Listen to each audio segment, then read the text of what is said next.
No cérebro, a insulina faz a mesma cascata nos neurônios. Só que no final, ela não manda a glicose entrar, ela manda uma memória se formar, por exemplo.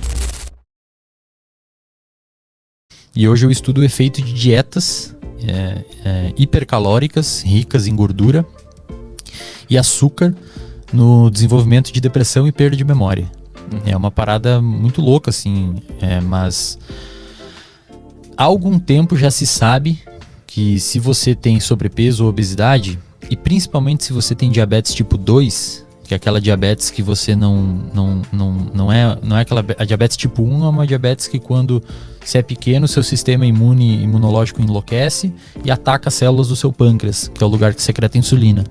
E aí você fica diabético. Você não secreta insulina, que é o hormônio que vai lá na sua célula, abre a célula para entrar a glicose. Aí a glicose, o açúcar no sangue, fica no sangue ali e você é diabético. A diabetes tipo 2 é uma diabetes que você adquire. Então, se você é uma pessoa muito sedentária e come muito açúcar ou gordura, gordura também aumenta a chance de desenvolvimento de diabetes. Mas todas as gorduras ou aquelas gorduras boas de abacate, não, amendoim? Gorduras saturadas. As ruins aquelas. Exato, fritura e tudo mais.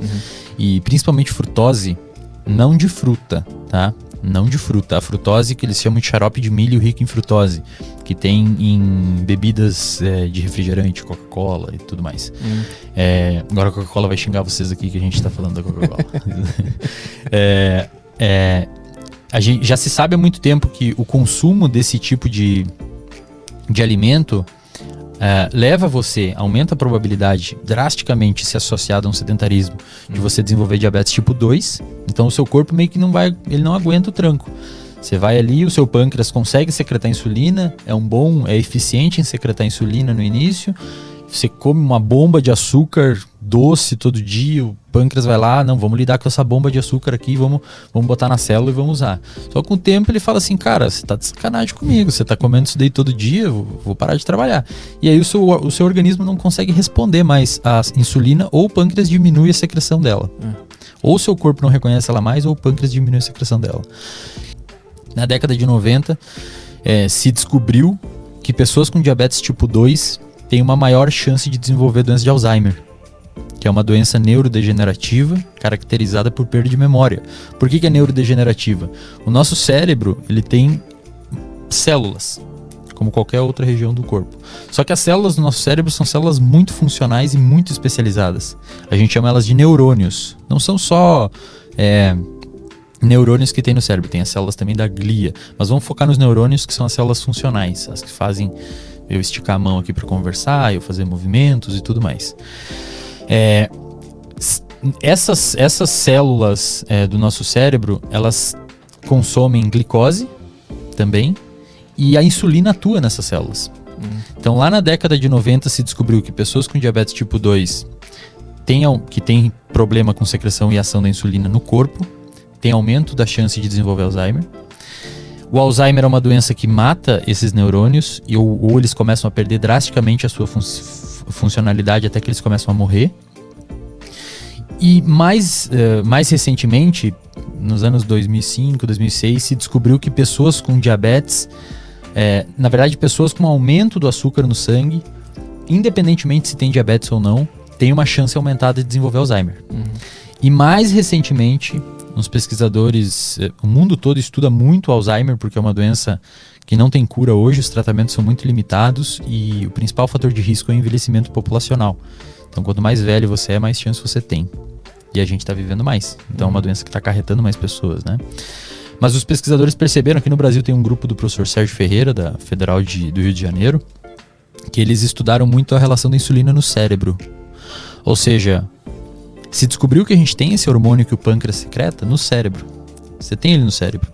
Só que os neurônios, Arthur, diferente das nossas células musculares, eles não precisam de glicose para funcionar. Eles não precisam de insulina para entrar a glicose.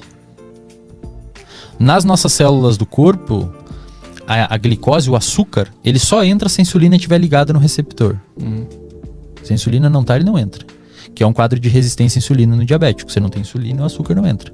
No cérebro, não precisa da insulina. É um transportador que é independente de insulina. Mas a insulina está lá. Aí os caras começaram a se perguntar, mas que diabos que a insulina tá fazendo no cérebro? Se a célula do cérebro não precisa dela para captar glicose. Aí começou a se perceber que a insulina, ela é extremamente importante para processos de neuroplasticidade, que a gente pode falar depois, que é a mudança física do nosso cérebro frente às nossas experiências, e para o armazenamento de memória. E os pesquisadores começaram a observar também que cérebro de pessoas com Alzheimer apresentam um quadro de resistência à ação da insulina. Mesma coisa que um diabético apresenta no músculo. Até tem alguns pesquisadores que cunharam o termo diabetes tipo 3, o Alzheimer. Eles chamam, muitos pesquisadores chamam o Alzheimer de diabetes tipo 3, que é uma diabetes do cérebro, porque a insulina não funciona direito no cérebro. E aí tem uma rede de pesquisadores que estudam, então vamos dar medicamentos que protegem a pessoa contra o diabetes, como por exemplo metformina, para ver se protege o cérebro da pessoa também. Eu sou um desses pesquisadores que eu trabalho nessa linha hoje. Mas ainda não é nenhum tipo de tratamento oficial, não utilizam metformina para tratar nenhum tipo de demência, nem Alzheimer, nem perda de memória, não façam isso. Mas hoje se estuda a ideia do quê? Se o Alzheimer é muito parecido neuroquimicamente com a diabetes tipo 2, vamos tentar tratar o Alzheimer como a gente trata a diabetes tipo 2 e ver o que acontece. Pra eu entender, então, vocês, tipo assim, transformaram numa fórmula a diabetes e perceberam que ela é parecida ou é igual à fórmula do Alzheimer? Pra eu entender o panorama. Tipo, a fotografia é a mesma coisa que tá acontecendo. Só que no cérebro. Saquei. Então, inicialmente se percebeu uma coexistência. Então o Arthur é diabético e desenvolveu Alzheimer na vida dele. Opa, vamos dar uma olhada. E depois começaram a perceber que a forma... Isso é interessante até quimicamente, Arthur. Aí vamos um pouco mais além pra galera que estuda fisiologia e química, sei lá, fisiologia química, neuroquímica. Quando a insulina, a célula, tá aqui, no seu músculo, você come, você almoça, o seu pâncreas, quando o alimento passa ali perto do pâncreas, ele detecta um aumento de caloria ali e fala, opa, o cara comeu, tem muito açúcar aqui, vamos liberar insulina, o seu pâncreas conversando. Esse que eu imitei agora é o pâncreas conversando. Putz, aí não percebi. Geralmente as pessoas não percebem, eu tô aprimorando essa imitação. A imitação do pâncreas, muito boa. Aí o pâncreas falou, não, vamos liberar a insulina. A insulina é liberada, cai na corrente sanguínea e vai até o seu músculo. A insulina se liga na célula, na membrana celular, ela se liga num receptor. Quando ela se liga num receptor, que é tipo uma chave dentro de uma fechadura, tá? Ela desencadeia, ela libera uma cascata, uma cachoeirinha de sinalização intracelular dentro da célula. Uma molécula começa a comunicar a outra. É como se a insulina comunicou ali, eu sou a molécula que está embaixo do receptor. Aqui é a célula, tá? O estúdio aqui é uma célula agora.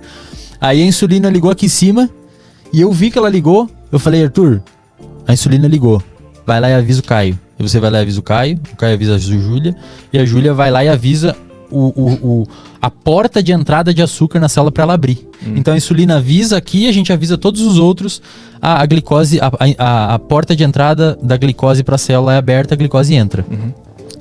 No cérebro, a insulina faz a mesma cascata nos neurônios. Só que no final, ela não manda a glicose entrar, ela manda uma memória se formar, por exemplo.